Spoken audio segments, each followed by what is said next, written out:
Hi, this is Mr. Mullaney. Today's lesson, World War I, who started it? So this lesson was designed by a student visitor I had from Chestnut Hill College named Beth Bachmayer. I think it was December 2014, if not November 2014. So thank you, Ms. Bachmayer, for these slides. And I'm going to tell you right now, I might be in a little hurry because Mr. Mullaney has a toy to play with and he wants to get on with it. And it's called this. Madden 2004 for PS2, the coolest game that all the kids are playing in the mid-20 teens. Yes, this game, I am the general manager of the New York Giants, and Isaiah Thomas and Phil Jackson may have wrecked the New York Knicks, but I, as general manager, Mr. Mullaney, makes the best Giants general manager you ever met. Anyway, on with it. Who started? Now, are we going to decide who started World War I? Of course not. We're just going to look at this issue, and let's talk about some objectives that we have here. So we're going to revisit nationalism. What is it? We'll give you a very, very simple definition, or at least one aspect of nationalism.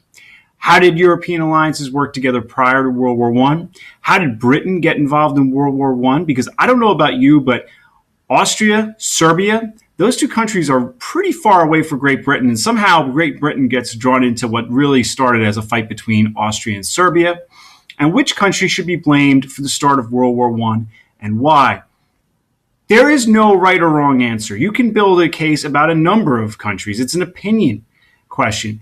We do this lesson because this has been a historically debated question, and it's really interesting to visit it and look at it. Okay. Nationalism. Very simply, one aspect of nationalism is the idea that your country is better than all others. Remember from the Great War video where Indy Nidell talked about Serbians saying, where dwells a Serb, there is Serbia. That's kind of nationalism. Like, hey, we're so important and we're so good that wherever we are, that's our nation, right? A fifth of the world's population was ruled by the British Empire, a source of huge nationalism in Britain, and that's your imperialism coming into play there too, isn't it? Germany was a growing nation as of 1871 when it unified. This causes Britain and France to feel threatened. It causes gangs of nations to come together to defend one another. So alliances or gangs, you have your Triple Alliance, Germany, Austria, Hungary, and Italy. They form in 1882. And between 1804 and 1807, the Triple Entente of Russia, France, and Great Britain form.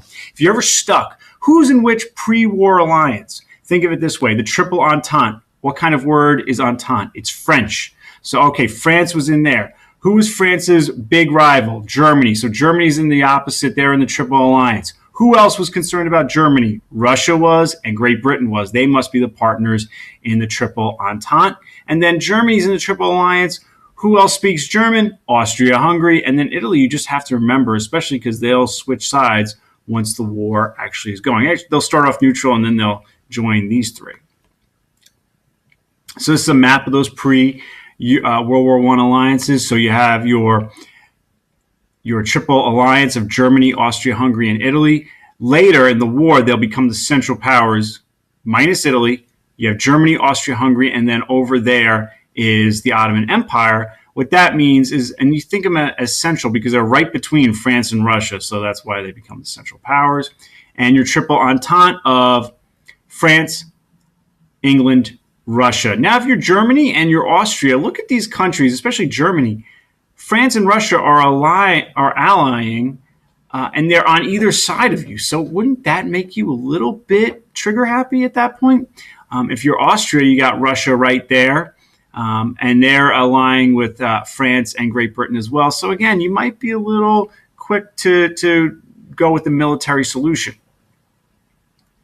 All right, alliances at work. So you have in South Africa the Boer War, where Britain drives off the Boers, who were backed by Germany. You have Morocco, where there's tension between France and the Germans. What is happening amongst these countries? Well, how would you describe it if someone asked you, European countries in the years prior to World War I? You want to think, how would you explain that to somebody who didn't know it?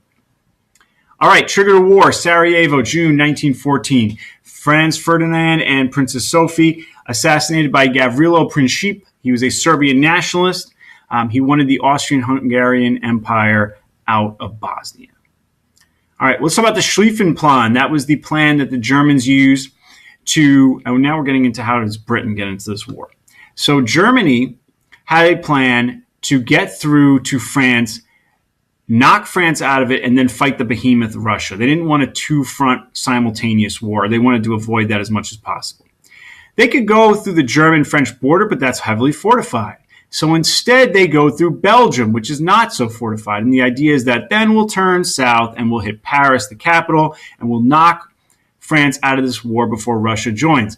Makes kind of a little sense in that Franco-Prussian War lasts less than a year, so they figured they could do that again. It escalates. So Austria invades Serbia.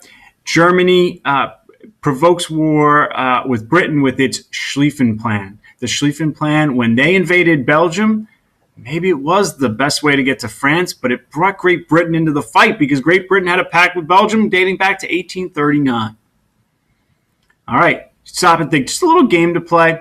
This happens today. Serbian Republic, Austria, they start a war, and these different countries are aligned. How do you think it would take? How would it play out today? And what kind of weaponry would be used in this kind of a war?